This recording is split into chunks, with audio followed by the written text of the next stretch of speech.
నిన్న కర్లపాలెం తెలుగుదేశం పార్టీ ఆఫీస్లో జరిగిన టీడీపీ మీటింగ్కి ప్యార్లీ నుంచి భారీగా చేరికలు అని చెప్పని వైఎస్ఆర్సీపీ వాళ్ళు టీడీపీలో చేరికని చెప్పింది అవాస్తవం.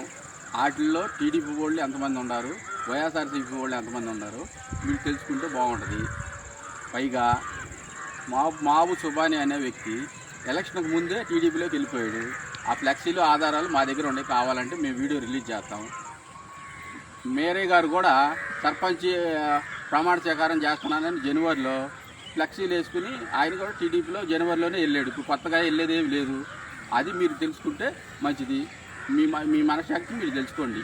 ప్యార్లీ గ్రామ వైఎస్ఆర్సీపీ పార్టీ నిన్న జరిగిన వైసీపీ పార్టీ నుంచి భారీగా చేరికలు అనే స్కూల్ వీడియోల్లో కానీ ఇట్లా సోషల్ మీడియాలో సృష్టిస్తున్నారు.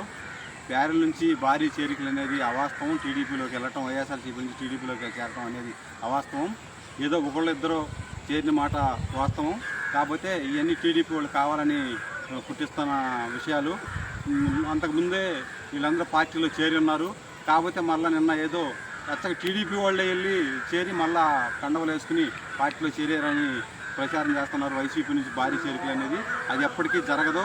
వైసీపీ ప్యార్లీలో మన సర్పంచ్ గారి ఆధ్వర్యంలో, అదేవిధంగా ఎంపీటీసీ బుల్లియ్య, అదేవిధంగా నూతన అధ్యక్షుడు సలగల ధర్మేంద్ర, అదేవిధంగా వైస్ ప్రెసిడెంట్ చిరంజీవి, మరియు మా ఎక్స్ ఎంపీటీసీ శివరావు, మరియు ముక్కండి గారు, అదేవిధంగా మాకు పెద్ద తలకాయలు అయినటువంటి ప్యార్లీ ఎమానీయులు బెనర్జీ, అదేవిధంగా మన పార్టీ ఉపాధ్యక్షుడు సాధు, వీళ్ళ ఆధ్వర్యంలో పార్టీ బాగా బలంగా ఉందని, అదేవిధంగా వీళ్ళ ఆధ్వర్యంలో కార్యకర్తలు కానీ వైసీపీ యువకులు కానీ పనిచేయడానికి పార్టీ సిద్ధంగా ఉందని చెబుతున్నాం. అదేవిధంగా ఈ మీరయ్య అనే వ్యక్తి చేరడం వల్ల పార్టీకి ప్యార్లీ గ్రామంలో ఎలాంటి నష్టం లేదు.